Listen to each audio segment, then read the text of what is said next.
In this video, I'm going to talk about the different isotopes of hydrogen.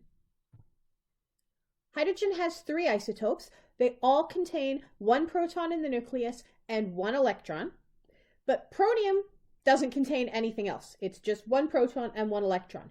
Deuterium adds a neutron, which has the effect of doubling the atomic mass, and tritium adds two neutrons, which has the effect of tripling the atomic mass. And so while for most other elements, the differences between the physical properties of the different isotopes aren't massively significant, because the differences between the masses of the different isotopes aren't massively significant. You're talking an 8% difference from carbon-12 to carbon-13, or a 6% difference from chlorine-35 to chlorine-37. In the case of hydrogen, we're doubling the mass or tripling the mass. And for this reason, the isotopes of hydrogen are the only isotopes that actually get their own symbols. So we have the H for hydrogen 1 or protium, the D for deuterium, and the T for tritium. And we are actually able to measure significant differences in things like melting points and boiling points of compounds containing deuterium or tritium rather than protium.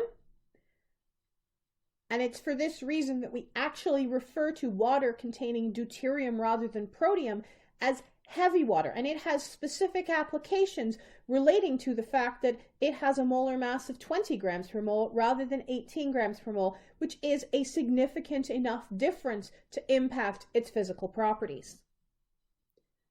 Of the three isotopes of hydrogen, tritium is the only one that's radioactive, and it's really very useful. It has applications in medicine because of the fact that it emits beta radiation, and so we can ingest compounds containing tritium rather than protium and watch where the radiation travels. It's also got value as the fuel for the hydrogen bomb, and at one point in time that was so important that the element from which tritium is traditionally made had the useful isotope, the one that can be used to make tritium, depleted. And so any lithium that is commercially available tends to have less lithium-6 than naturally occurring lithium, because some of the lithium has been taken out and used to make tritium.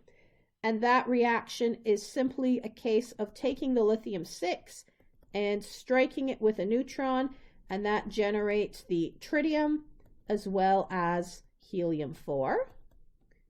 So that's how we make tritium.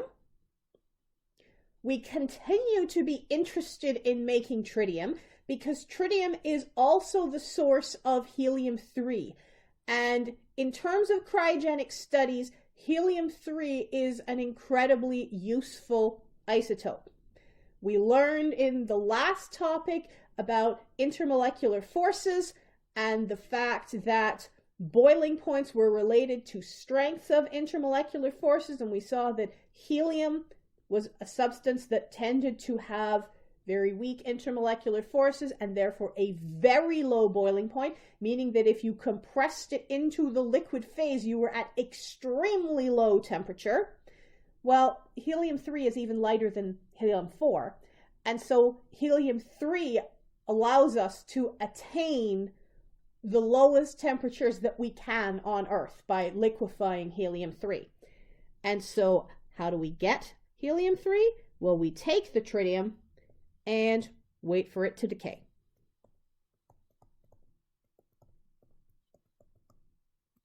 Possibly somewhat ironically, given the value of tritium as a fuel for the hydrogen bomb, helium-3, its decay product, is now used as a way to detect when somebody is trying to smuggle plutonium or related radioactive materials in an airport.